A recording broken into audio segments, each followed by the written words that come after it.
TFN Film Study is presented by PAM Health, the official rehabilitation partner of Penn State Football. PAM Health provides elite-level inpatient and outpatient physical care at over 70 hospitals across the country. Learn more at pamhealth.com.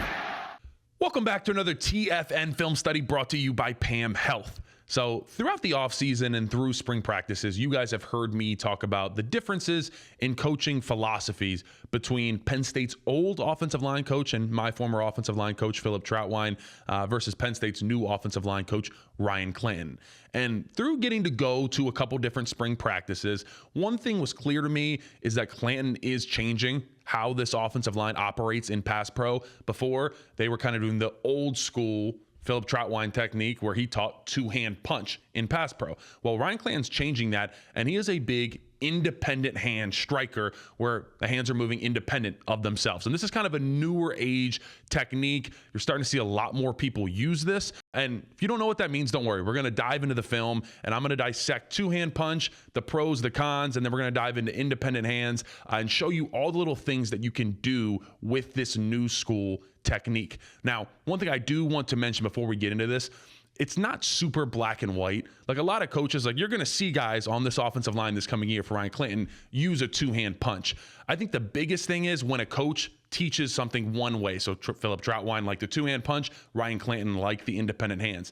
That is what they want you to use as their fastball, if you will. So Philip Trautwein, he did let some of the older guys, even when I was on the team, he would say, hey, I'd let you use independent hands sometimes, but I want that more to be your changeup, and that two-hand strike is your fastball. Ryan Clanton's just kind of the opposite. Hey, I want your fastball to be those independent hands, and your changeup can be a strong two-hand punch. If you guys are enjoying the videos like these, make sure you hit that subscribe button. It helps out the channel.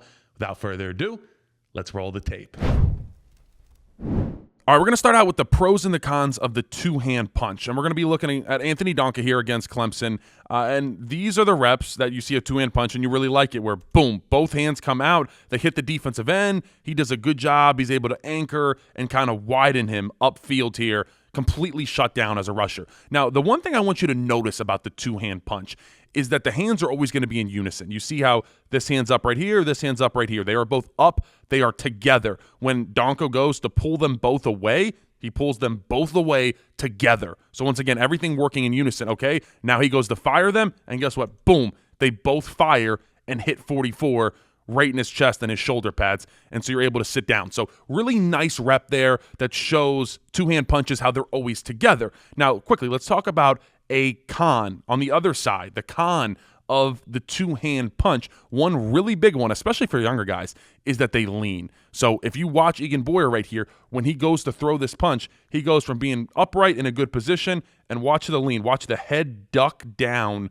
right here. This head goes down, forward, and he gets caught with this little club right here by the defensive end, and he's able to rip around and almost gets after the quarterback, actually gets slammed into the back of Anthony Donkoh right here. So that's one thing. You get a lot of leaning because once again, your hands are moving in unison. You got two hands that are both being exploded and thrown this way. So naturally, a lot of times, your body is going to follow. You see how he's getting out of his legs. His head is dipping down. And the other thing that doesn't allow him to do is it's really hard to recover. When you've already kind of shot your one bullet that you have, it's one bullet. The two-hand punch is a one-bullet type of move. You better land it, or else you're in some trouble right here. And he, just gets lucky enough to ride him out. All right, another con of the two-hand punch. We're going to look at Drew Shelton against SMU. And very kind of somewhat similar to Boyer here, but just gets swiped. And then this defensive end works around, gets after Aller, forces a poor throw. So one thing I want to talk about first that the two-hand punch will really do to you is I want you to watch Drew Shelton's numbers, this double six. The idea for offensive linemen is you want to keep these hips square to the line of scrimmage as long as possible. You don't want to open up. Eventually you have to, but you want to stay square as long as possible. Watch. He's pretty square. This is pretty good, but watch how he goes from this position right here where, hey, I can still see both sixes to when he starts the punch. Watch, he punches, and he really leans out. And how we can tell he's leaning out and kind of dropping this leg and giving a bit of an angle is you can't see the sixes anymore. They have completely turned. Where his hips were once square to the line of scrimmage, now you look, his hips are square to the sideline. And so that makes it really difficult for him to stay on this rusher and be able to knock him off his track. And this is kind of what I mean. Like, this is actually a good two-hand punch. Like, boom, he has kind of landed this thing. But the biggest problem is, once again, once you shoot that bullet, there's no other bullet. So let's just say he only threw his left arm right here. When this left arm gets swiped down, he could come with this right arm and kind of like blunt him and push him upfield. But now his hands are already kind of on. He's already engaged. There's nothing else to bring. There's no more bullets. And so he's able to just kind of run by and get around on Aller. So that's some of the big negatives and big cons of the two-hand punches. You kind of open up. You tend to lean a lot. You tend to give that soft edges, and it's even hard to move your feet. You see Shelton, his feet kind of stop moving here. Boom, when he goes to throw that punch, these feet come together, and that's when you see a drop here by this back foot, open up, lean. It's a little bit different of a lean than we just saw from Egan Boyer, but you're still leaning out of your frame and getting after, and the quarterback's getting after right here. That is what you do not want. All right, now we're going over to the Iowa State tape to talk independent hands, which is what Coach Ryan Clanton teaches. So watch this first rep. Ruben Bain, he's going to work an inside move, and the tackle does a good job squeezing this thing off and making sure Rocco Becht's able to get the ball out. But let's really break this thing down. So the first thing I want you to understand about independent hands is the look of it, is that we were talking about before how both those hands were up with a two-hand punch and they were always together. The big difference with independent hands is that the hands work independently of themselves. Even just right here, you can see the left hand's kind of out like this. Right hand is in. It already looks different. Now, when we go to punch, you won't really notice unless you slow it down, but this is independent hands. This is outside hand is going to be a jab, going to be a strike right at his chest. And you're going to see the left hand is going to kind of come on like a hook. He's going to kind of throw this out and around while this is just a very physical boom. Ready? So that's like blunting the near point, and then this is swinging on. So they're working independently. They're working differently. They're not doing the same thing, and he is able to ride out that defensive end there. Now, what's interesting is I don't think if he used a two-hand punch here, I don't think he makes this block. Because what happens is when he throws this outside hand, watch, this outside hand gets swiped off. You see it go up in the air and out. If he were to use a two-hand punch, both of those hands would have gotten swiped. The right hand and the left hand would have gotten swiped.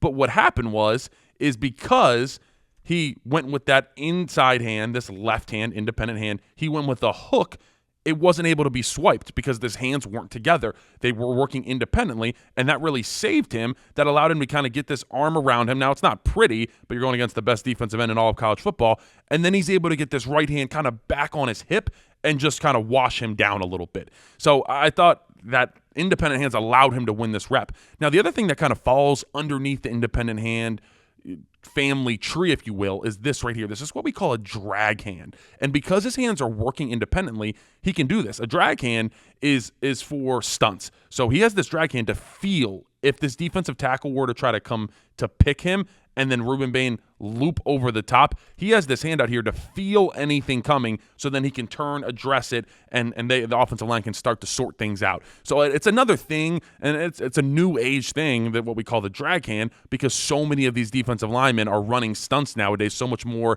than before. So it's another tool under the independent hand family that allows you to do things to just help you be an overall better offensive lineman. So really, really good rep here, and I think independent hands is what allows him to win this rep.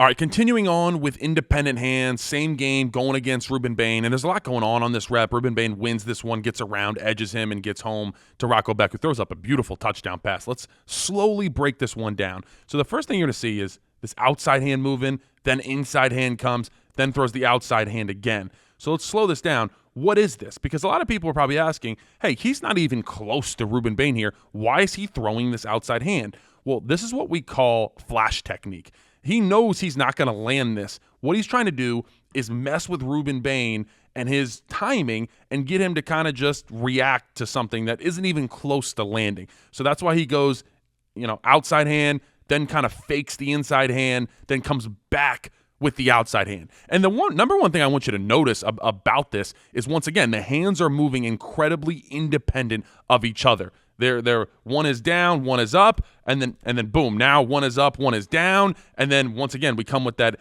outside strike and inside hand is down. So once again, moving very independent of each other. Now, I don't have a problem at all with this rep. Like, I don't think he loses this rep because he's using independent hands. It's honestly, he does a really good job of throwing this outside hand. It's just Ruben Bain is just that good, because not only does he swipe this down, he grabs with his left hand the back of his shoulder pad and pulls himself through this rush and then rips up. You're just dealing with one of the best edge rushers in all of college football at this point. But I think this really shows you how much you can do, how different all of independent hands look than a two-hand punch, with all of this extra flashing and just different tools that you're able to use as an offensive lineman. We talk about all these different moves, the club rip, the club swim, the swim move, all these different things that defensive ends and defensive linemen have.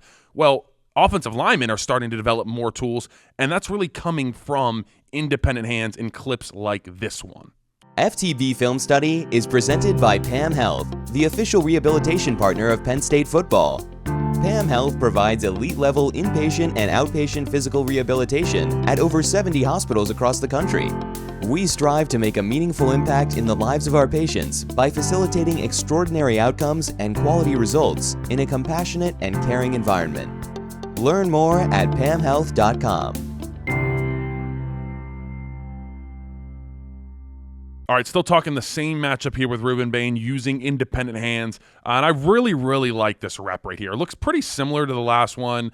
Kind of slowly gets beat there at the end by Ruben Bain. But I want to talk about this initial jump. The biggest thing he changed is we saw all those flash techniques and him kind of showing the hands and trying to bait Ruben Bain. The thing he realizes that Bain took none of that bait. So he said, forget all that flashy, showing different hands and using the flash technique. I'm going to go out. I'm going to use just basic independent hands where I get out on a good set. And once again, hands moving independently of each other. Throws this outside stab. Boom. Once again, this is stabbed. This hand is all the way down right here. Completely different than a two-hand punch. Now, as he starts to get this right hand swiped down, boom, comes with the left hand, and now the right hand is down.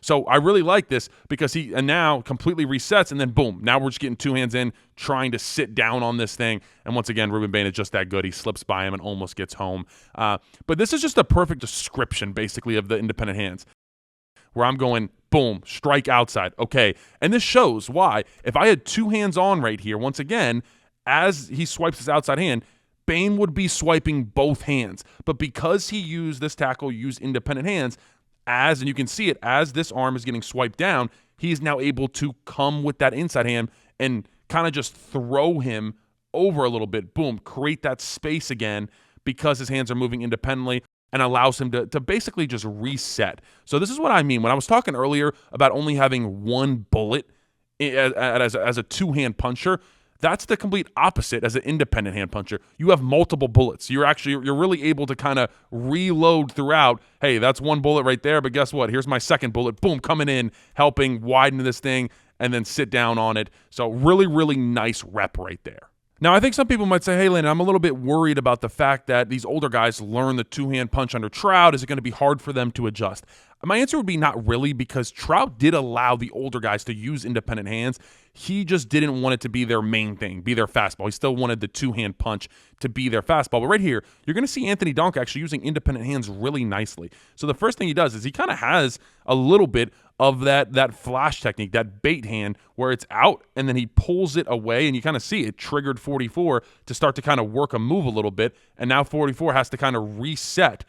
So just perfect by Donkoh, where he baited with that outside hand, then he dropped this outside hand and come and strikes with the inside hand. So once again, now you see the difference. Once again, hands are moving independently with the independent hands when Donkoh does decide to use it every once in a while and gets a really nice strike and then is able to keep everybody at bay. And little side note, I'm really excited for Anthony Donkoh to use independent hands because he has such long arms. I think it's going to work out so good for him. But I wanted to show you this clip to just say, hey, these guys, I think it's going to be there to their advantage. I think this is the newer school, and I think this is what is needed going against elite pass rushers on the edge. You got to come up with different ways to beat them, and independent hands is going to really help out this Penn State offensive line.